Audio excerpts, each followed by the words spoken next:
कैसे चलूं मैं बेधड़क, अपनी नहीं लगे सड़क, दौड़ती कारें यहाँ, चलने वाला है बेजुबान। आजादियाँ हो चलने पर, न बंदिशें रोके कदम, तो हक से चलूं मैं अपनी सड़क पर, तो हक से चलूं मैं अपनी सड़क पर, तो हक से चलूं मैं अपनी सड़क पर, अपनी सड़क पर, अपनी सड़क पर।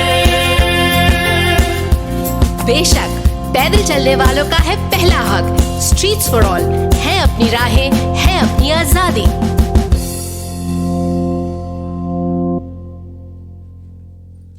तो दोस्तों यहाँ पर हम कहना चाहेंगे कि अपनी सड़कें सुरक्षित हो, अपनी सड़कों पे चलने वाले सुरक्षित रहे, और हमारा परिवार जो हमारा इंतज़ार कर रहा है उनका इंतज़ार भी खुशीपूर्वक पूरा हो।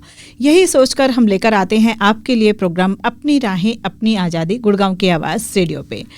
नमस्कार दोस्तों, मैं हूं शर्मिला और आप सुन रहे हैं गुड़गांव की आवाज़ सामुदायिक रेडियो 107.8 मेगाहर्ट्ज़, और ये प्रोग्राम राहगिरी फाउंडेशन के सहयोग से गुड़गांव की आवाज़ रेडियो पर लेकर आते हैं। और हमारे साथ प्रोग्राम में हैं AR तन्मय गोयल जी, जो कि प्रोजेक्ट एसोसिएट राहगिरी फाउंडेशन से हैं। तो तन्मय गोयल जी, बहुत बहुत स्वागत है गुड़गांव की आवाज़ रेडियो पे। बहुत बहुत धन्यवाद मैम, आपको आज मुझे यहाँ बुलाने के लिए और हमारे प्रोग्राम अपनी राहें अपनी आज़ादी में जोड़ने के लिए। जी बहुत बहुत वेलकम जी। और दोस्तों को बताना चाहेंगे आज दिन है गुरुवार का, यानी बृहस्पतिवार का दिन है, 30 जनवरी 2025। समय की बात करें तो 3:03 हो चुके हैं और ये लाइव प्रोग्राम है दोस्तों। आप इस प्रोग्राम में जुड़ सकते हैं, लाइव प्रोग्राम में भाग ले सकते हैं। नंबर होगा 88 00 47 50 80, यानी कि 8800475080। दूसरा नंबर होगा 98 73 55 10 78 9873551078। और हम बात कर रहे हैं सड़क सुरक्षा के बारे में, और अभी बात करेंगे कि 2 पहिया वाहन चलाते समय सुरक्षा के लिए क्या उपाय करने चाहिए। जी तन्मय गोयल जी। 2 पहिया वाहन चलाते हुए हम काफ़ी सारे उपाय कर सकते हैं। स्पीड जो होती है हमारी, उसको हम नियंत्रित रखें। अच्छा। जो हर जगह, हर रोड की एक स्पीड लिमिट होती है, हमें उसे हमेशा फॉलो करना चाहिए। 2 पहिया वाहन चलाते समय हमें हमेशा हेलमेट पहनना चाहिए, और ये नहीं कि सिर्फ जो गाड़ी चला रहा है वो हेलमेट पहने। 2 पहिया वाहन जो चला रहा है, जो पीछे बैठा है उसकी भी जान उतनी ही महत्वपूर्ण है, तो उसे भी हमेशा हेलमेट पहन के चलना चाहिए। जी बहुत ही अच्छा, यानी कि हेलमेट हमारे लिए बहुत ज़्यादा ज़रूरी है, ये कह सकते हैं। तो गुड़गांव में सड़क दुर्घटना में 2 पहिया वाहन चलाने वाले कितने ड्राइवर की, अगर मैं जानना चाहूँ, मौतें हो चुकी हैं और कितने घायल हो चुके हैं, ये आप अगर बताना चाहें हमारे श्रोताओं को। तो अगर हम सिर्फ गुड़गांव शहर की बात करें और 2023 के आंकड़ों की बात करें, तो 2023 में 191 लोगों की मौत हुई है 2 पहिया वाहन चलाते समय। ओहो। तो ये बहुत ही बड़ा आंकड़ा है। अगर हम ये 44% ऑफ दी टोटल डेथ्स है, कि जितनी सड़क पे मौतें होती हैं उसका 44% सिर्फ 2 पहिया वाहन से होता है। तो ये बहुत ही ज़रूरी बात है कि हम लोग इस बात को समझें कि जो मौतें हो रही हैं उसको भी हमें कम करना है, और लोगों को भी जागरूक होने की ज़रूरत है कि वो गाड़ी उस तरीके से चलाएं जितना वो संभाल सकें। बिल्कुल दोस्तों, बहुत ही दुखद बात है कि साल में 365 दिन होते हैं, और अगर आंकड़ा जो अभी हमें बताया है तन्मय ने, 191 लोग, मतलब वो कह सकते हैं कि कितने परिवार होंगे, है ना, कि जो अपने परिवारजन की इंतज़ार करते रहते हैं कि हाँ मेरा बेटा गया है वापस आएगा, मेरा पति गया है वापस आएगा। लेकिन जब पता चलता है कि सड़क दुर्घटना में 2 पहिया वाहन चलाते वक्त उनकी मौत हो गई है, तो बहुत ही दुख होता है, और परिवार शायद काफ़ी पीछे भी चला जाता है इस दुर्घटना की वजह से। यहाँ पे तन्मय जानना चाहेंगे कि हेलमेट पहनने का क्या महत्व और कैसे इसे सही तरीके से पहनना चाहिए। तो शर्मिला जी, मैं ये कहना चाहूँगा कि हेलमेट पहनने का बहुत ज़रूरी महत्व होता है, क्योंकि हेलमेट हमारे जो मेन सर होता है उसकी रक्षा करता है जी। पर जो समस्या जो हम सड़क के पे देख रहे हैं गुड़गांव की, वो ये है कि लोग हेलमेट सही तरीके से नहीं पहनते हैं, और ना ही वो सही हेलमेट का प्रयोग करते हैं। सही हेलमेट वही होता है जो कि ISI मार्क्ड हो। तो हमेशा ISI मार्क्ड हेलमेट पहनना चाहिए। और कुछ लोगों का ये मानना है कि हेलमेट हमें सिर्फ ट्रैफिक पुलिस से बचाने के लिए है, हमारे चालान से बचाने के लिए है, पर ऐसा नहीं है। हेलमेट की जो ज़रूरत है वो इंसान की खुद की जान बचाने के लिए है जी। जब भी कोई उसे पहन के चलता है वो चालान से नहीं बच रहा है, वो अपने आप को बचा रहा है, अपनी सुरक्षा कर रहा है। और हेलमेट सिर्फ चालक को नहीं, पीछे जो उसके साथ यात्री सफ़र कर रहा है उसे भी बिल्कुल पहनना चाहिए। तो हमेशा एक तो टोपी नुमा हेलमेट कभी नहीं पहने। टोपी नुमा हेलमेट आपके सिर्फ चालान से बचाता है, ना कि आपके सर की रक्षा करता है, ना ही आपकी रक्षा करता है जी। तो हमेशा जब भी आप हेलमेट पहने आप पूरा बंद हेलमेट पहने जो कि पूरे आपके सर को कवर करें। साथ ही साथ उसमें हमेशा ध्यान रखें कि आपने उसे नीचे से स्ट्रैप लगा रखी हो। अच्छा। क्योंकि कई बार ऐसा पाया गया है कि लोगों ने हेलमेट तो लगा रखा था सर पे, लेकिन नीचे स्ट्रैप नहीं बांधने की वजह से जब वो उनका कोई दुखद एक्सीडेंट हो जाता है तो वो हेलमेट निकल के बाहर चला जाता है और उनकी रक्षा नहीं कर पाता। तो सिर्फ हेलमेट पहनने से नहीं, उसको सही तरीके से पहनना भी बहुत ज़रूरी है। जी, बहुत ही अच्छे से बताया। इस पे आगे भी हम बात करेंगे तन में। अभी हमारे साथ एक श्रोता जुड़ गए हैं, पहले उनका सवाल जानते हैं। हेलो, नमस्कार शर्मिला जी। जी नमस्ते राजकुमार जी, कैसे हैं सर? बहुत ही अच्छे हैं जी, और आपका प्रोग्राम अभी भी सुनना शुरू किया है जी। और तन्मय गोयल साहब को भी नमस्कार सर। नमस्कार सर। और ये बहुत ही अच्छा विषय है टू व्हीलर वाला जी। टू व्हीलर में बहुत सारी एक्सीडेंट और बहुत सारी सेफ्टी की जरूरत है जी इसमें, बहुत ज्यादा जी। तो सर एक बात बताएं आप, जैसे कि इस बाइक को या टू व्हीलर को कितने उम्र के बच्चे या कितनी उम्र से शुरू किया जाए, और इसमें लाइसेंस कब बनता है टू व्हीलर का? और भी एक सवाल और है सर, गति से चलाया जाए। राजकुमार जी 2 सवाल एक बार, अगर आपका सवाल बच जाता है तो फिर बाद में कीजिएगा, क्योंकि इतने सारे सवाल तो मैं भी याद नहीं रख पाऊंगी सर। जी। तो पहले आपने सवाल बताया कि कितनी उम्र में टू व्हीलर चलाना शुरू कर देना चाहिए, है ना सर? तो राजकुमार जी, हमारे जो सरकार का भी नियम है वो यही है कि 18 की उम्र के बाद ही हमें हमारे बच्चों को टू व्हीलर चलाने की अनुमति देनी चाहिए। तो हमेशा 18 की उम्र के बाद ही पहले लर्निंग लाइसेंस बनता है और उसके बाद उनका परमानेंट लाइसेंस बनता है। लर्निंग लाइसेंस में एक और चीज़ होती है कि उसमें जो 6 महीने लर्निंग लाइसेंस के अंडर जब कोई युवक होता है उस समय ये निश्चित किया जाए कि उसके साथ कोई परमानेंट लाइसेंस चालक भी उसके साथ चल रहा हो, क्योंकि उस समय उसकी लर्निंग की उम्र है।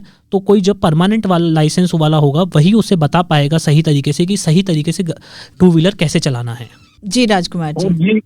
जी एक सवाल, जैसे कि उनको बाइक वाले को किस लेन में चलना चाहिए जी? उनकी भी कोई लेन है या जैसे कार ट्रक की तो लेन है जी, बाइक वाले की क्या लेन है सर? जी बिल्कुल सर, सुनिएगा रेडियो पे, और सवाल हो तो फिर से कॉल कीजिएगा राजकुमार जी। जी। राजकुमार जी जानना चाहते हैं क्या टू व्हीलर चलाने वाले के लिए अलग से लेन होती है या रोड पे कहीं भी चला सकते हैं? ऐसा कुछ नियम बना हुआ होता है क्या? तो कई बार ऐसा पाया गया है कि कुछ जगहों पर, कुछ मेन रोड्स पर उनकी लेन अलग होती है, डेजिग्नेटेड सेपरेट लेन होती है। पर अगर हम आम तौर पे बात करें तो कोई हमारे अंदर की नेबरहुड की कॉलोनियों की अगर हम सड़कों की बात करें तो उसमें ऐसी कोई डेजिग्नेटेड लेन नहीं होती है। तो हर जगह उपस्थित नहीं होती है दोपहिया वाहन के लिए, पर हाँ कुछ जगह होती है जहाँ पे सरकार दोपहिया वाहन के लिए एक अलग लेन बनाती है। जी बहुत बढ़िया, बहुत ही अच्छे से बताया आपने। दोस्तों आप सुन रहे हैं गुड़गांव की आवाज़ सामुदायिक रेडियो 107.8 मेगाहर्ट्ज़ और प्रोग्राम चल रहा है अपनी राहें अपनी आज़ादी। समय की बात करूं तो 3:10 हो चुके हैं। ये लाइव प्रोग्राम है, आप भी इस प्रोग्राम में जुड़ सकते हैं और आप भी अगर सड़क सुरक्षा के बारे में कोई भी सवाल करना चाहते हैं तो कॉल जरूर कीजिएगा। नंबर होगा 88 00 47 50 80, यानी कि 8800 47 5080। दूसरा नंबर होगा 98 73 55 10 78 9873 55 1078। तो यहाँ पे तन्मय जी आपने बताया था कि जो हेलमेट है वो पूरा कवर वाला होना चाहिए और ISI वाला मतलब खरीदना चाहिए। तो ये खरीदते वक्त ही हमें ध्यान करना पड़ेगा, और क्या ये हेलमेट पे लिखा होता है या हमें दुकान पे जाके बोलना पड़ेगा कि मेरे को ये वाला हेलमेट चाहिए? क्या होता है? तो शर्मिला जी, ये हर हेलमेट पे लिखा हुआ होता है, उसका एक ISI का मार्क होता है जो हर हेलमेट पे मार्क होता है। और हमें हमेशा यही सुनिश्चित करना चाहिए सबसे पहले कि क्या वो मार्क उस हेलमेट पर है या नहीं।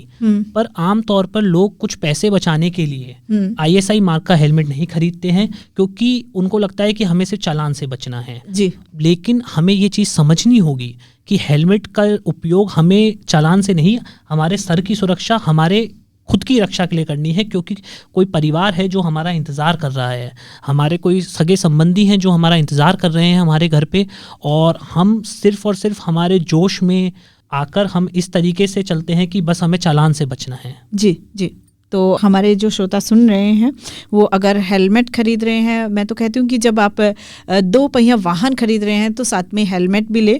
और हेलमेट ले तो जैसे आप अपनी कोई भी गाड़ी को बहुत सारी जांच पड़ताल करके खरीदते हैं, तो हेलमेट की भी ISI लिखा हुआ हो तो ही खरीदें, तो आपको फ़ायदा होगा कि आपके सर को बचाएगा वो हेलमेट। और जो आपके साथ चल रहा है उसके लिए भी उसी तरह का हेलमेट की इस्तेमाल करेंगे तो ज़्यादा अच्छा रहेगा। तन्मय, 2 पहिया वाहन चलाते समय ट्रैफिक नियमों का पालन कैसे करना चाहिए?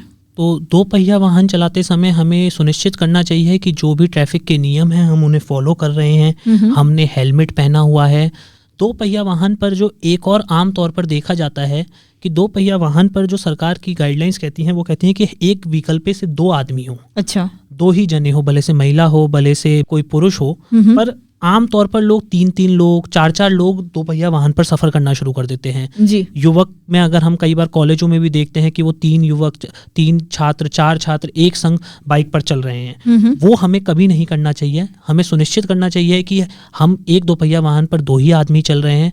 साथ ही साथ कई बार ऐसा भी होता है कि 2 पहिया वाहन पर ही हम बहुत सारे बैग्स भी लेकर जा रहे हैं। जी। उसमें समस्या ये होती है कि कई बार सड़क पर सही से बैलेंस ना करने की वजह से एकदम से बैलेंस बिगड़ जाता है और गाड़ी गिर जाती है, और पीछे से आता हुआ जो भी तरीके का वो है व्हीकल वो आपको हिट कर सकता है, आपको मार सकता है।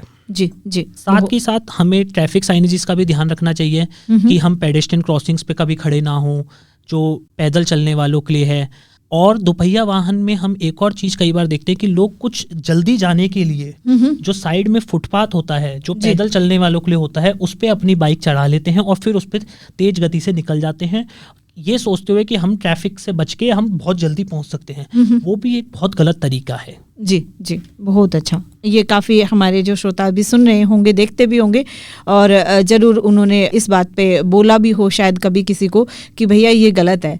तो अगर ऐसा कुछ आपके साथ भी हुआ है तो ज़रूर बताइएगा कॉल करके। और 2 पहिया वाहन के बारे में या सड़क सुरक्षा के बारे में कोई सवाल है तो अभी इस लाइव प्रोग्राम में जुड़िएगा, कॉल कीजिएगा, बातें अपनी रखिएगा यहाँ पे। शायद जो हमारे श्रोता सुन रहे हो उनके लिए आपकी बातें बहुत ज़्यादा फ़ायदेमंद हो सकती हैं। तो अभी प्रोग्राम में जुड़ने के लिए, कॉल करने के लिए नंबर होगा 88 00 47 50 80 और दूसरा नंबर 98 73 55 10 78 9873 55 1078। आज हमारे प्रोग्राम में एक्सपर्ट हैं AR तन्मय गोयल जी, जो कि प्रोजेक्ट एसोसिएट राहगिरी फाउंडेशन से हैं। राजकुमार जी फिर से हमारे साथ जुड़ गए हैं। हेलो जी शर्मिला जी, राजकुमार एक बार फिर से जुड़ रहा हूँ। फिर से स्वागत है राजकुमार जी का। और जी गोयल साहब को नमस्कार सर। नमस्कार सर। 1-2 सवाल और है जी मेरे, जैसे कि गाड़ियों के लिए तो इंस्टीट्यूट बने हुए हैं, ड्राइविंग स्कूल है जी, क्या बाइक के लिए भी कोई ऐसा स्कूल या कोई ऐसी चीज है जहाँ पर हम सीख सकते हैं बाइक को? जैसे 18 साल का बच्चा होगा उसको सिखाने के लिए। जी, यहाँ पे राजकुमार जी हम ये कहना चाहेंगे कि आप जब गाड़ी वगैरह चलानी सीखते हैं, है ना, उनके लिए अलग अलग कंपनियों के द्वारा या फिर वैसे भी कुछ बंदे ऐसे कहते हैं कि जी चलिए हम सिखाते हैं, कुछ पैसे लेंगे लेकिन हम सिखाएंगे। वो पूरे दिन उनको सारे जो ट्रैफिक रूल्स होते हैं या उनको कैसे चलाना है, किधर चलाना है, कब उनको ब्रेक लगाना है, तो सारी चीज़ें सिखाते हैं। तो शायद अगर जो माता पिता अपने बच्चों को नहीं सिखा सकते हैं, जिनको नहीं आता है, तो वो ऐसे हायर भी कर सकते हैं, है ना, जिनको लगता है ना कि हाँ वो तो बहुत ही अच्छी बाइक चलाते हैं और ये एक रोजगार भी बन सकता है किसी का। कि किसी को बहुत अच्छी ड्राइविंग आती है तो वो अपना खुद का रोजगार भी बना सकते हैं कि चलो मेरे को सिर्फ 2 व्हीलर चलाना ही सिखाना है बच्चों को, तो मैंने अपना काम खोल लिया। और जो भी बच्चे सीखना चाहेंगे, जिन पेरेंट्स के पास नौकरी करते हैं, टाइम नहीं है अपने बच्चों को सिखाने के लिए, करने के लिए, तो वो उनका एक रोजगार बन जाएगा और बच्चों को सीखने के लिए एक टीचर मिल जाएगा। और क्या चाहिए सर? जी बिल्कुल, आपने वही पूछ रहा था सर से कि क्या ऐसा कोई इंस्टीट्यूट है क्या गुड़गांव में? जी जी जी, ऐसा सर मतलब कुछ लोग करते हैं, लेकिन ऐसा किसी ने बोर्ड वगैरह या ऐसा कुछ लगाया हो वो हमारे पास अभी आइडिया नहीं है। जी बिल्कुल। जी जी शर्मिला जी, एक सवाल और है, जैसे कि अभी हेलमेट का जिक्र किया आपने। हाँ जी हाँ जी, मार्का का होना चाहिए। जी जी। तो उसमें हमारी माता बहन है जो कभी कभी बाइक पे चलती है, गाँव की लेडीज हमारी, तो वो उनको हम ये ISI वाला बंद होता है जो पूरा चेहरा बंद हो रहा है, वो पहना देते हैं। मैं अपनी ये चीज को पहनाता हूँ तो कहती है मेरे को चक्कर आते हैं, मेरे को सांस नहीं आता, मैं ये नहीं पहनूंगी।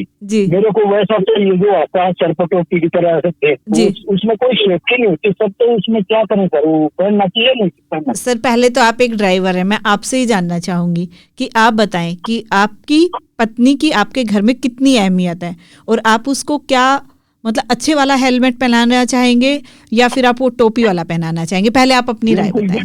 अच्छे वाला चाहिए जी, मैं ये क्योंकि वो पहनती नहीं है। मैं बहुत सारी लेडीजों को देखता हूँ ये गोल वाला छोटा पहन के चल पड़ेंगी और फिर वो नुकसानदायक है जी। अगर कोई एक्सीडेंट या कोई गिरने का खतरा कहीं हो जाएगी, ये तो मैं इसलिए गोयल साहब से प्रश्न है मेरा। जी जी, सवाल बहुत अच्छा है और गोयल साहब आपके सवाल का जवाब देने के लिए बिल्कुल तैयार है सर। तो राजकुमार जी, आपने कहा कि वो कभी कभार चलती हैं या फिर बहुत कम देर के लिए बैठती हैं, पर क्या हम ये सुनिश्चित कर सकते हैं कि क्या वो उस कम देर में हमारे साथ कोई दुर्घटना नहीं होगी?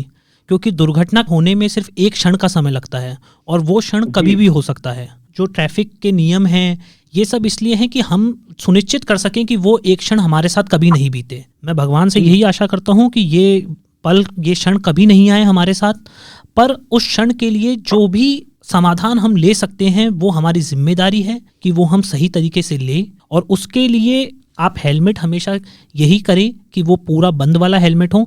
अगर कुछ उन्हें लगता है कि हवा या फिर उन्हें चक्कर आ रहे हैं तो उसमें आगे कांच होता है जो कि आप ओपन हमेशा कर सकते हैं, उसे खोल सकते हैं, जिससे बाहर की हवा उसमें फेस पे लगती रहती है, चेहरे पे लगती रहती है। जी जी राजकुमार जी, ये एक सवाल और है छोटा, जैसे कि स्कूल के बच्चों को उतार रही होती हैं, हाँ, वो साइड में लगा के उतार भी रहे हैं बच्चे को। हमारे बाइक वाले दोस्त ऐसे आते हैं जी पीछे से, वो किसी को नहीं देखते, वो बच्चे को नहीं देखते, वो खिड़की दरवाजे को भी नहीं देखते, वो स्टॉप से पीछे से साइड से निकाल ले जाते हैं जी। उनके लिए क्या हिदायत है सर? ये उनको बाइक वालों को क्या कहोगे सर? अगर हम नियमों की बात करें तो नियम यही कहता है कोई भी व्हीकल उतारता है वो हमेशा उल्टे हाथ की तरफ उतारता है। और किसी भी जने को जब हम ओवरटेक करते हैं, हम किसी वाहन से आगे गुजरने की कोशिश करते हैं, वो हमेशा हमें सीधे हाथ की तरफ से करना चाहिए। यही सरकार का नियम है और मेरी हिदायत यही रहेगी कि लोग इस चीज़ को फॉलो करें। आप खुद एक ड्राइवर हैं राजकुमार जी, आप भी ये चीज़ फेस करते हैं, आपने जैसा कि बताया, तो हमें ये देखना चाहिए और हमें उन लोगों को भी कई बार बोलना चाहिए कि आप हमेशा सीधे हाथ की तरफ से ही आगे बढ़ें। क्योंकि आपने जब उल्टे हाथ की तरफ जब गाड़ी को लगाई है तो वो बहुत छोटी सी जगह है और उसमें से वो जल्दी निकलने के लिए करते हैं, लेकिन वो बिल्कुल नहीं करना चाहिए। बिल्कुल सर, जैसे कि जल्दी में फुटपाथ पर चला के और उछाल के ले जाते हैं, वो भी देखता हूँ सर, मैं अपना भी जिक्र किया। जी जी जी जी, जी राजकुमार जी, बहुत ही अहम सवाल पूछे सर आपने, बहुत अच्छा लगा राजकुमार जी, आप जुड़े प्रोग्राम में। थैंक यू कॉल करने के लिए, प्रोग्राम में हिस्सा लेने के लिए। दोस्तों आप सुने हैं गुड़गांव की आवाज़ सामुदायिक रेडियो 107.8 मेगाहर्ट्ज़ और प्रोग्राम चल रहा है अपनी राहें अपनी आज़ादी। 3:21 हो चुके हैं। ये लाइव प्रोग्राम है और आज है 30 जनवरी 2025। तो आप भी कॉल कीजिएगा और इस प्रोग्राम का हिस्सा बनिएगा। हम रोड सेफ्टी के बारे में बात कर रहे हैं, दोपहिया वाहन की सुरक्षा के बारे में बात कर रहे हैं कि वाहन चलाने वाले हैं वो सुरक्षित रहें, सड़क पे चलने वाले हैं वो सुरक्षित रहें, उसके बारे में बात कर रहे हैं। तो आप ज़रूर जुड़िएगा और इस प्रोग्राम का हिस्सा बनिएगा। यहाँ पे तन्मय जी जानना चाहेंगे कि जो एक होता है ना कि जो भी 2 व्हीलर चलाते हैं, है ना, तो वो एक इतना अजीब तरह का हॉर्न बजाते हैं कि अगर पास में आके बजा दिया ना तो इंसान अपने आप को संभाल भी नहीं पाता है कि इतनी तेज़ आपके पास एकदम से क्या आ गया है। तो उसके बारे में आप क्या कहना चाहेंगे? तो शर्मिला जी, मैं इस चीज़ में यही कहना चाहूँगा कि सरकार ने हर एक वाहन की भी ध्वनि का भी नियम बनाया हुआ है कि यह इतने ही डेसिबल का होना चाहिए। पर लोग सिर्फ और सिर्फ अपने शौक के लिए और दिखाने के लिए ये ऐसा कर लेते हैं कि वो कोई अलग तरीके का हॉर्न उसमें लगा लेते हैं जी। और जब भी हमारी ट्रैफिक पुलिस उसको देखती है वो उनका चालान भी करती है और उनको हटवाती भी है। और मेरा यही मानना है कि हमें भी उनका सपोर्ट नहीं करना चाहिए जी। हमें भी उन्हें मना करना चाहिए। साथ के साथ अगर जब आपने हॉर्न वाली बात करी है जी, तो कई बार हमने ये पाया है कि दोपहिया वाहन के जो चालक होते हैं वो अपना हॉर्न परमानेंटली दबाकर फुल स्पीड में आगे निकलते हैं। ओह, उससे ना ही वो सिर्फ अपनी जान को खतरे में डाल रहे हैं बल्कि हमारे लिए ध्वनि प्रदूषण भी फैला रहे हैं। ध्वनि प्रदूषण का अगर हम देखें वो आज की तारीख में बहुत ज़्यादा बढ़ रहा है और वो उसका रीज़न है हॉर्न, ट्रैफिक, ये सारी चीज़ें। लोगों को पता है कि लाल बत्ती हो रखी है तब भी वो पीछे से हॉर्न बजाए जा रहे हैं। ये हमें कभी नहीं करना चाहिए क्योंकि हॉर्न बजाने से ना ही बत्ती हरी होगी और ना ही ट्रैफिक गायब हो जाएगा। उससे सिर्फ और सिर्फ ध्वनि प्रदूषण ही होगा। तो काफ़ी सारी सावधानियां हैं जो हमें बरतनी बहुत ज़्यादा ज़रूरी होती है और इन चीज़ों का छोटी छोटी चीज़ें हैं सुनने में, लेकिन उनका ध्यान रखना भी बहुत ज़्यादा ज़रूरी होता है जी। तो दो पहिया वाहन चलाते समय मोबाइल फ़ोन का उपयोग करने के नुकसान क्या हैं उसके बारे में भी प्लीज़ आज चर्चा कर ही लेते हैं तन्मय जी, तो उसके बारे में भी प्लीज़ थोड़ा सा बताएं। मेरा यही मानना है मैम कि हमें कभी भी मोबाइल को नहीं इस्तेमाल करना चाहिए बाइक चलाते हुए, दोपहिया वाहन चलाते हुए। लोगों को ऐसा लगता है कि उससे कोई फ़र्क नहीं पड़ता है, वो कई बार अपने हेलमेट में अटका लेते हैं फ़ोन को जी। कभी वो उसको ऐसे ही चलाने लग जाते हैं या फिर कंधा टेढ़ा करके चलाते हैं। और उससे सबसे बड़ी चीज़ जो होती है वो ये होती है कि आपका जो दिमाग है वो दो जगह बट जाता है। आप गाड़ी भी चला रहे हैं और आप फ़ोन पे भी बात कर रहे हैं, जिससे जो कि नज़र, हम एक बहुत फेमस लाइन भी है कि नज़र हटी दुर्घटना घटी। बिल्कुल। तो ये वही एक रीज़न हो जाता है कि लोगों का जो दिमाग होता है वो किसी और चीज़ की तरफ डाइवर्ट हो जाता है। और जो सड़क पर चलते समय उन्हें सड़क के नियमों को देखना चाहिए, सड़क की स्पीड को देखना चाहिए, कोई आगे आ तो नहीं रहा, उन चीज़ों को देखना चाहिए। उन सब चीज़ों से उनका ध्यान भटक जाता है। जी जी जी, बिल्कुल, बहुत ही अच्छे से बताया तन्मय जी। दोस्तों, आप भी इस प्रोग्राम का हिस्सा बनिएगा और अगर आपके मन में भी कोई सवाल है जो कि आप तन्मय गोयल जी से पूछना चाहते हैं तो कॉल जरूर कीजिएगा। नंबर होगा 88 00 47 50 80, यानी कि 8800 47 5080। दूसरा नंबर होगा 98 73 55 10 78 9873 55 1078। तो यहाँ पे ये भी जानना जरूरी हो जाता है तन्मय कि रोड पर हादसे को रोकने के लिए और ऐसी क्या सावधानियां हैं जो कि हमें बरतनी बहुत ज़्यादा ज़रूरी होती है। तो शर्मिला जी, मैं यही कहूँगा कि रोड पर जब हमें हादसे रोकने हैं तो सबसे पहले तो जो चालक है, चालक को हमेशा पता होता है कि वो जो बाइक चला रहा है क्या वो उसे संभाल सकता है। आजकल हम कई बार देखते हैं कि बहुत छोटे छात्र जिनकी उम्र भी नहीं है बाइक चलाने की, वो भी बहुत हैवी बाइकें लेके चल रहे हैं जी, स्पोर्ट्स बाइक लेके चला रहे हैं, जो अगर जब उनका डिसबैलेंस होता है उनसे खुद से नहीं संभलती है। तो हमेशा ये ध्यान रखें कि क्या आप उस बाइक को संभाल सकते हैं, आप उस दोपहिया वाहन को संभाल सकते हैं। आप अपनी खुद की कैपेसिटी के हिसाब से चीज़ें करें जी। साथ की साथ हर बाइक में ब्रेकिंग सिस्टम होता है, सब कुछ होता है, लेकिन क्या आपका दिमाग इतनी तरीके से उस चीज़ पे एकदम से सडन रिस्पॉन्स देगा, नहीं देगा? कोई एकदम से सामने आ गया तो कैसे आप रिएक्ट करेंगे? उन सब चीज़ों का दिमाग हमें खुद को ध्यान रखना चाहिए, दोपहिया वाहन के चालक को रखना चाहिए।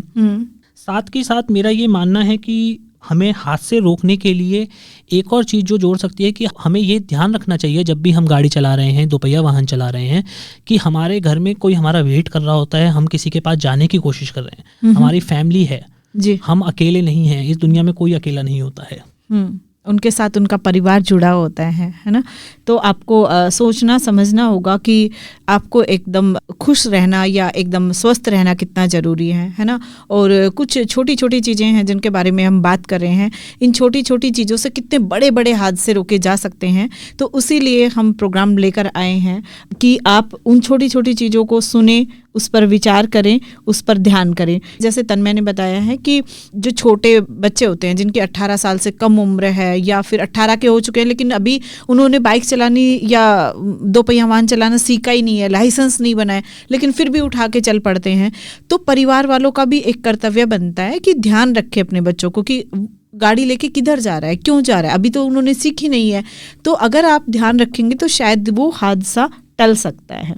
जी दोस्तों, अभी ये लाइव प्रोग्राम है, 3:27 हो चुके हैं, तो कॉल कीजिएगा और इस प्रोग्राम का हिस्सा बनिएगा और हम आगे बढ़ते हैं प्रोग्राम में। यहाँ पे 2 पहिया वाहन चलाते समय रोड की स्थिति को कैसे जान सकते हैं तन्मय गोयल जी? तो जब दोपहिया वाहन चला रहे हैं तो आपको देखना चाहिए कि क्या वो रोड इतनी सीधी है या फिर उसमें कोई टर्न्स तो नहीं है। हमें ये हमेशा देखना चाहिए कि उसमें कितने कट्स हैं, कि कितने और जगह से व्हीकल्स आ रहे हैं, वाहन आ रहे हैं। जैसे कि आप किसी इंटरसेक्शन पे 4 रास्ता पे हैं और अगर आप वहाँ पे उस रास्ते को भी फुल स्पीड में पार करने की कोशिश करेंगे तो वो हमेशा खतरा होगा जी, क्योंकि कहीं और से भी वाहन आ सकता है और आपके साथ भिड़ सकता है। तो हमेशा हमें देखना चाहिए कि हम किस तरफ जा रहे हैं, कहाँ से गुजर रहे हैं। साथ ही साथ सड़क पर कई बार खड्डे होते हैं और कोई सामान पड़ा होता है या फिर कोई मेंटेनेंस का काम चल रहा होता है सरकार का, तो हमें हमेशा ध्यान रखना चाहिए कि जब कुछ ऐसी चीज़ हो तो हमें हमारी गति को धीमा कर लेना चाहिए और तेज़ गति से वाहन नहीं चलाना चाहिए।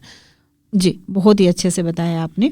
2 पहिया वाहन चलाते समय अन्य वाहनों के साथ कैसा व्यवहार करना चाहिए, क्योंकि अब हम अकेले तो है नहीं जो रोड पे चल रहे हैं। कभी ट्रक आ जाता है, कभी कार आ जाती है, कभी मतलब साइकिल आ जाती है, कभी पैदल चलने वाले आ जाते हैं, तो उन सबको कैसे कंट्रोल करें? जी बिल्कुल, तो 2 पहिया वाहन चलाते समय जब हम सड़क पर चल रहे हैं हमें देखना चाहिए कि हमारे चारों तरफ किस तरीके के वाहन चल रहे हैं। हम कोई ट्रक तो नहीं चल रहा है, और अगर कोई ट्रक चल रहा है तो वो किस तरफ मुड़ रहा है, क्योंकि जब ट्रक मुड़ता है तो कई बार ऐसा होता है कि पीछे से कोई 2 पहिया वाहन वाला तेज गति से आ रहा होता है, ट्रक मुड़ने की कोशिश कर रहा होता है, वो ट्रक में ही भिड़ जाता है। तो हमें हमेशा देखना चाहिए कि ट्रक कहीं से मुड़ने की कोशिश तो नहीं कर रहा, कोई यू टर्न तो नहीं ले रहा। साथ ही साथ हमेशा जब भी आप सड़क पर चलें ये ध्यान रखें कि आप पैदल चलने वाले लोगों को रास्ता दे रहे हैं, आप साइकिल चलाने वालों को रास्ता दे रहे हैं। क्योंकि एक और चीज़ मैं जोड़ना चाहूँगा कि जैसे कि हमने शुरुआत में बात की थी इस प्रोग्राम में कि 2 पहिया वाहन की भी बहुत ज़्यादा मृत्यु हो रही है, लेकिन 2 पहिया वाहन से भी ज़्यादा जिन लोगों की मृत्यु हो रही है सड़क पर वो है पैदल चलने वाले, जो कि बहुत दुखद बात है, क्योंकि उनका भी उतना ही अधिकार है सड़क पर चलने का। दूसरे वाहनों के साथ कैसा व्यवहार करना चाहिए, तो उस समय हमें देखना होगा कि सिर्फ वाहनों की बात नहीं हो, हम पैदल चलने वालों, साइकिल चलाने वालों की भी उतनी ही इम्पोर्टेंस दें। जी, बहुत बढ़िया, बहुत ही अच्छे से बताया आपने तन्मय गोयल जी। रोड पर हादसे को रोकने के लिए 2 पहिया वाहन की देखभाल कैसे करनी चाहिए?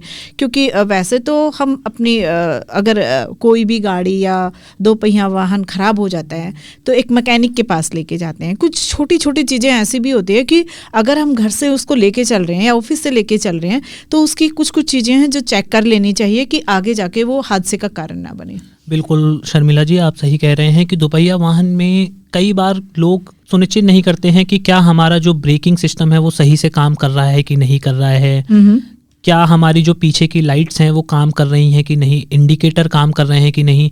जैसे कि अभी आपने देखा होगा कि धुंध का समय गुजरा है। जी। धुंध के समय कई बार ऐसा देखा गया है कि पीछे जो उनका लाल कलर वो होता है कवर, वो इसलिए होता है कि जब दूर से कोई गाड़ी की हेडलाइट उस पर पड़े तो वो देख पाए जी कि आगे कोई वाहन चल रहा है। लोगों के उस पर मिट्टी लगी हुई है, वो कांच ही टूटा हुआ है, वो लाइट काम नहीं कर रही है, तो इन चीज़ों की वजह से भी ये चीज़ें भी कई बार दुर्घटना में बदल जाती हैं। तो हमेशा ध्यान रखना चाहिए कि हमारा जो गाड़ी में जो नॉर्मल फीचर्स होते हैं जैसे कि ब्रेक हुआ, लाइट हुई, ये सब चीज़ें हमेशा सही तरीके से कार्य कर रही हैं, जिससे कि ये चीज़ों के कारण दुर्घटना ना हो। जी जी। तन्मय गोयल जी, जो रात के समय मतलब ड्राइविंग करते हैं 2 पहिया वाहन वाले, तो क्या उनके लिए कुछ अलग से सावधानियां बरतने की जरूरत पड़ती है क्या, कि कुछ अलग से कुछ बातें हमें ध्यान रखनी होगी? 2 पहिया वाहन में अगर आप रात के समय बात करें तो आप बस यही सुनिश्चित करें कि आपकी जो पीछे की लाइट है, क्योंकि हमेशा जो ज़्यादातर खतरा होता है वो पीछे से होता है कि पीछे से किसी ने आपको हिट किया जी, क्योंकि आगे आप देख पा रहे हैं, पीछे आप सिर्फ उन साइड मिररों की वजह से देख पा रहे हैं। तो हमेशा ध्यान रखें कि जैसे कि आपने पहले भी पूछा कि कैसे देखभाल, आप कई बार देखेंगे कि 2 पहिया वाहनों के जो साइड मिरर होते हैं वो होते ही नहीं है, वो खुद पीछे मुड़ के देखते हैं कि पीछे से कोई आ तो नहीं रहा। जी, जी। ये हमेशा अवॉइड करना चाहिए, ये ऐसी सिचुएशन नहीं लानी चाहिए। वो कांच है ही इसलिए कि आप पीछे देख पाएं कि कोई पीछे से वाहन तो नहीं आ रहा। साथ ही साथ रात में आप आजकल ऐसे कई सारे स्टिकर्स आ गए हैं जो कि आप हेलमेट पे लगा सकते हैं, पीछे बाइक पे लगा सकते हैं, जिससे कि दूर से दिख जाए कि आगे कोई वाहन चल रहा है। क्योंकि कई बार अंधेरी सड़कें भी होती हैं जहाँ पे स्ट्रीट लाइट नहीं होती, तो उन चीज़ों की वजह से भी दिक्कत आती है। तो आप अपनी सुरक्षा अपने हाथ में रखें। जी जी। तन्मय गोयल जी, 2 पहिया वाहन चलाते समय जब बारिश का मौसम होता है ना, तो क्या कुछ ड्राइवर को अलग से सावधानियां बरतनी होगी, क्योंकि दोपहिया वाहन जो होता है कई बार देखते हैं कि वो इधर उधर पड़े दिखाई देते हैं, तो उनके लिए आप क्या कहना चाहेंगे? मैं सबसे पहले तो यही कहना चाहूँगा कि जब बहुत तेज़ बारिश हो हमें अवॉइड करना चाहिए। हमें साइड में कोई जगह देखकर जहाँ पर व्हीकल नहीं आता हो, कोई साइड में पार्किंग हो या कोई ऐसी स्पेस हो, वहीं पे रुकना चाहिए और बारिश में अवॉइड करना चाहिए गाड़ी चलाना। पर जैसे कि बारिश की हम बात करते हैं कि बारिश का पूरा मौसम होता है, सबको अपनी नौकरियों पे भी जाना है, वो नहीं रुक सकते जी। तो सुनिश्चित करें कि जो आपके टायर हैं वो उस क्वालिटी के हों कि वो बारिश में फिसले नहीं। जी, जी। ऐसा नहीं हो कि वो बहुत पुराने टायरों का इस्तेमाल कर रहे हैं। आपका जो ब्रेक का सिस्टम है वाहन को रोकने का वो बहुत अच्छा हो, वो ऐसा नहीं हो कि वो भी आपका काम नहीं कर रहा और आपको स्किट करवाने पे मजबूर हो रहा है कि आपने बारिश में एकदम से ब्रेक लगाया और आप स्किट कर रहे हैं। आपकी लाइटें सही काम करें, क्योंकि बारिश में देखा जाता है कि आगे का दिखना बंद हो जाता है क्योंकि बहुत तेज कांच पे पानी आता है। जी, जी। हेलमेट के भी। तो हमेशा ये रखें कि पीछे लाइटें वाइटें दिखें ताकि कि वो चमकती रहें, कि आपके जो पीछे से आ रहा है उसको पता रहे कि आगे वाहन चल रहा है दोपहिया। जी, बहुत ही अच्छे से बताया आपने। दोपहिया वाहन चलाते समय जब आपातकालीन स्थिति हो तो उसमें क्या करना चाहिए? जैसे कि कई बार होता है ना, तूफान आ गया है ना, आंधी आ गई है, कुछ दिख ही नहीं रहा है, इतनी मिट्टी मिट्टी हो जाती है, तो उस समय क्या करना चाहिए? तो जैसे कि जब भी कोई ऐसी चीज़ होती है, हमारा डिपार्टमेंट है जो हमें पहले से बताता है, सरकार का डिपार्टमेंट है कि आज भूकंप हो सकता है या फिर मूसलाधार बारिश हो सकती है या फिर तेज़ गति से हवा चलनी चाहिए। तो हमें इन सब चीज़ों को भी देख के चलना चाहिए कि कहीं अगर हम जिस जगह जा रहे हैं अगर वहाँ पे बारिश होने वाली है तो आप उस तरीके से ही व्हीकल को चलाएं। साथ ही साथ आपातकालीन स्थिति में जैसे भूकंप की अगर कोई प्रेडिक्शन है तो हमें ध्यान रखना है कि हम आज उस दिन व्हीकल नहीं चलाएं, क्योंकि कोई भी आपदा कभी भी आ सकती है। जी। और आपातकालीन स्थिति में मैं एक और चीज़ कहना चाहूँगा कि कई बार आपातकालीन स्थिति ऐसी होती है कि सड़क पर कोई आदमी है जो जिसको लग गई है या फिर कोई पहले से एक्सीडेंट हो गया है। जी। तो हमेशा कोशिश करें कि आप वहाँ से अपनी जल्दी में जाए नहीं, बल्कि आप एम्बुलेंस को कॉल करें। जी। आप एक्सीडेंट हेल्पलाइन नंबर पे कॉल करें और उनको बताएं कि वो लोग आके उस चीज़ को ट्रीट कर सके। जी, जी। यहाँ पे नेशनल रोड सेफ्टी यानी कि राष्ट्रीय सड़क सुरक्षा क्या है और राहगीरी का इसमें क्या जिम्मेदारी है? राष्ट्रीय सड़क सुरक्षा माह है ये हमारे सरकार के द्वारा चलाया गया एक है, जिसमें हम काफ़ी सारे अवेयरनेस प्रोग्राम्स करते हैं, लोगों को जागरूक करते हैं कि रोड सेफ्टी कितना महत्वपूर्ण एक हिस्सा है और लोगों के जीवन में, और उन्हें जिसे फॉलो करना चाहिए। ये कोई एक आम बात नहीं है। रोड सेफ्टी एक बहुत महत्वपूर्ण मुद्दा है जिस पे लोगों को सोचना चाहिए, जिस पे लोगों को देखना चाहिए कि हम क्या सब नियमों का पालन कर रहे हैं कि नहीं। राहगीरी इसमें अपनी जिम्मेदारी निभा रहा है कि वो सरकार के साथ काम करता है।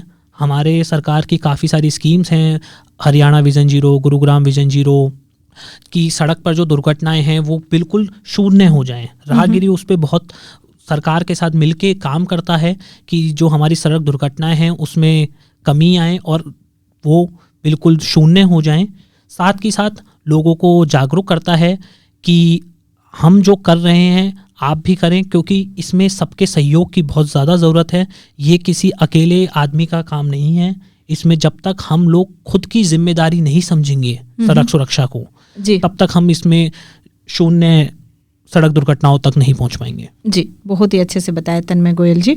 दोपहिया वाहन चालकों में सड़क सुरक्षा को बढ़ावा देने में क्या क्या चुनौतियां आती है कि सड़क की सुरक्षा के बारे में आप और हम बात भी कर रहे हैं और सरकार के साथ मिलके भी काम कर रहे हैं, लेकिन चुनौतियां क्या क्या आती हैं उसके बारे में प्लीज़ बताएं। तो जैसा कि हमने आज काफ़ी सारी बातें करी हैं अभी जी, पर उसमें ये भी होता है कि जैसे कि मैंने आपको बताया कि लोगों मानना नहीं चाहते हैं। लोगों को लगता है कि अगर मैं हमारे यंग लोगों की बात करूं तो उनको ऐसा लगता है कि अगर मैं बाइक धीरे चलाऊंगा तो वो उनकी बेइज्जती हो रही है, पर वो उनकी सुरक्षा के लिए है। उनको तेज चला के उनको लगता है कि बहुत कुछ अच्छा हो रहा है, पर ऐसा नहीं है।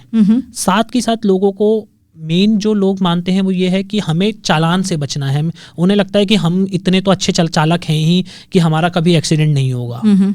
ये सोच थोड़ी गलत है, क्योंकि ये क्षण भर का कार्य होता है कोई भी दुर्घटना होना, और वो कभी भी हो सकती है।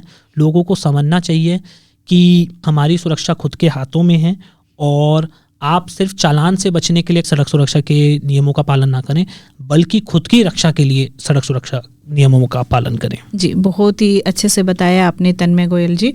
चलते चलते जो हमारे श्रोता अभी सुन रहे हैं वो किसी के पिता हो सकते हैं, किसी की माता हो सकते हैं, परिवारजन हैं, कोई माँ अपने बेटे का इंतजार कर रही है या बेटी का इंतजार कर रही है, तो जो भी सुन रहे हैं उनको आप क्या कहना चाहेंगे? मैं बस यही कहना चाहूँगा कि हम आप सबके सहयोग की आशा करते हैं और मैं यही चाहूँगा कि आप अपने परिवारजनों को, जितने भी लोग आज हमारे साथ जुड़े हैं और सुन रहे हैं, कि वो खुद भी अपनी जिम्मेदारी समझें और सिर्फ खुद के लिए नहीं, अपने साथ वाले अपने परिवारजनों को भी ये बताएं कि सड़क सुरक्षा बहुत ही अहम हिस्सा है और अहम ज़रूरत है आज के ज़माने में, क्योंकि ये दिन ब दिन बढ़ रहे हैं, जो कि गलत है। बहुत बहुत धन्यवाद तन्मय गोयल जी, यहाँ पर प्रोग्राम में आने के लिए और इस टॉपिक पे चर्चा करने के लिए बहुत बहुत धन्यवाद जी। बहुत बहुत धन्यवाद मैम मुझे यहाँ बुलाने के लिए। जी दोस्तों, अभी आप सुन रहे थे प्रोग्राम अपनी राहें अपनी आज़ादी। जो हमारे श्रोता अभी सुन रहे हैं, बच्चे घर से निकलते हैं, बड़े घर से निकलते हैं, परिवार को तो पता होता है ना कि जब चाबी उठाते हैं तो आप भी थोड़ा सहयोग कर सकते हैं कि जी हेलमेट भी साथ लेके जाना बहुत ज़्यादा ज़रूरी है। छोटे बच्चे अगर बाइक या गाड़ी लेकर घर से निकल रहे हैं तो आपको ध्यान होना चाहिए कि उन्होंने अभी उनका लाइसेंस नहीं बनाया है, उनकी उम्र नहीं हुई है, तो आप उस पर उनको समझाएं, बताएं, जिससे कि हादसे को रोका जा सकता है। ट्रैफिक रूल्स जो कि सरकार ने हमारे बचाव के लिए बनाए हैं, हमारी सुरक्षा के लिए बनाए हैं, तो उनका पालन जरूर करें, क्योंकि हमारे अपने हमारा इंतज़ार कर रहे हैं। थोड़े लेट जाएं पर सुरक्षित जाएं। बहुत ही अच्छा लगा जो हमारे श्रोता अभी सुन रहे हैं गुड़गांव की आवाज़ रेडियो, जिन्होंने भाग लिया उनका भी बहुत बहुत धन्यवाद, और राहगिरी फाउंडेशन का भी बहुत बहुत धन्यवाद जो हमें इतने अच्छे मुद्दे पर चर्चा करने के लिए सहयोग किया, उसके लिए बहुत बहुत धन्यवाद करना चाहेंगे। तो फिलहाल हमें चलना होगा, कुछ फीडबैक देना है, कोई सवाल है तो हमारे व्हाट्सएप नंबर पे लिख के रिकॉर्ड करके भेजिएगा। नंबर होगा 9958941408, यानी कि 9958941408। फिलहाल के लिए मैं शर्मिला चलती हूँ, लेकिन आप कहीं मत जाइए, सुनते रहिए गुड़गांव की आवाज़ सामुदायिक रेडियो 107.8 मेगाहर्ट्ज़। आपकी आवाज़, आपका रेडियो। नमस्कार।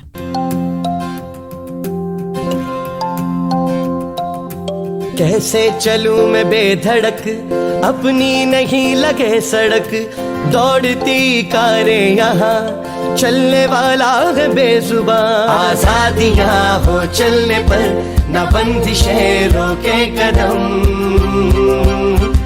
तो हक से चलूं मैं अपनी सड़क पर, तो हक से चलूं मैं अपनी सड़क पर, तो हक से चलूं मैं अपनी सड़क पर, अपनी सड़क पर, अपनी सड़क पर।